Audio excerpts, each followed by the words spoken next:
Hi, I'm here at the Millionaire Corner. I'm at the Writer's Block, and we're talking about what you should be checking out this week on the website. How you doing today, Kent? I'm good. How are you? I'm very well. So, what should our readers be looking for? I want to say first that Donald and I are still writing stories based on the 25 million plus report, and so those are ongoing and will be going on through the middle of next week. And these articles are also special because we only do them once a year or twice a year. It's like every 18 months or so, I Okay, think. wow. So Okay.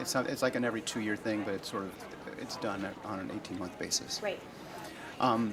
Then I'm also today my sports blog is on the site, and it's a really interesting one because somebody did a survey. Well, it's not really a survey. They did a study of where all the sports stadiums are for cities. Cities that have 4 teams, major league teams: a baseball team, a hockey team, a football team, and a basketball team. And Chicago, which is where we are, or near, is lucky in that all of our stadiums are right downtown. You've got Wrigley Field, you've got U.S. Cellular Field, you've got the United Center, and you've got Soldier Field, which are right downtown.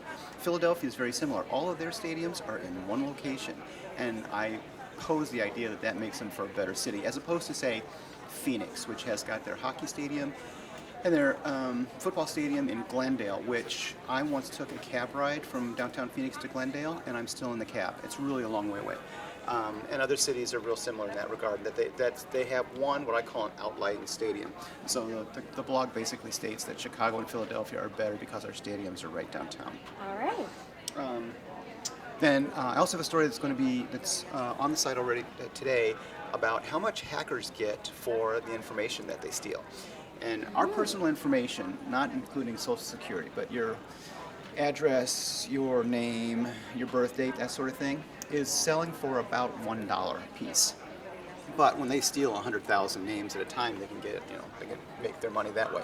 However, your Social Security number goes for about $10 per steal, per use. So a hacker that gets your Social Security number can sell that to a multiple number of people that might be interested and get $10 per Social Security number. Your medical information goes for even more. That goes for $50 to $100 per steal. Why would they want to steal your medical information? Because they can then turn that into Medicare or other companies, insurance companies, and get payment. They can get paid, reimbursed for your medical expenses if they have your medical information. Wow, things that like everyday people don't really think about. That's really interesting. Well, and the fact that most of your hospitals and your medical care facilities simply don't update their security systems the way a bank or a financial institution does. It's not something that they really consider something that they have to worry about. But now, of course, with that information being more valuable, you've got your hospitals and medical facilities giving more consideration to the security on their computers. Any other stories that our readers should be looking for this week? On Monday, I'm doing a story about a effort by an international agency to ask anybody who wants to invent a better hazmat suit. It's basically in regards to the whole Ebola thing. There's concern that even with the hazmat suits that they're using now, that they might catch Ebola. So there's a program where they're offering a grant to anybody who can develop and then create in a timely fashion a new hazmat suit. It's a really cool agency. They do this sort of thing all the time, and most of the grants are funded by the Bill and Melinda Gates Foundation. Okay. But they're doing things in order to make healthcare better. In this case, it's a hot topic with the Ebola situation. Wow.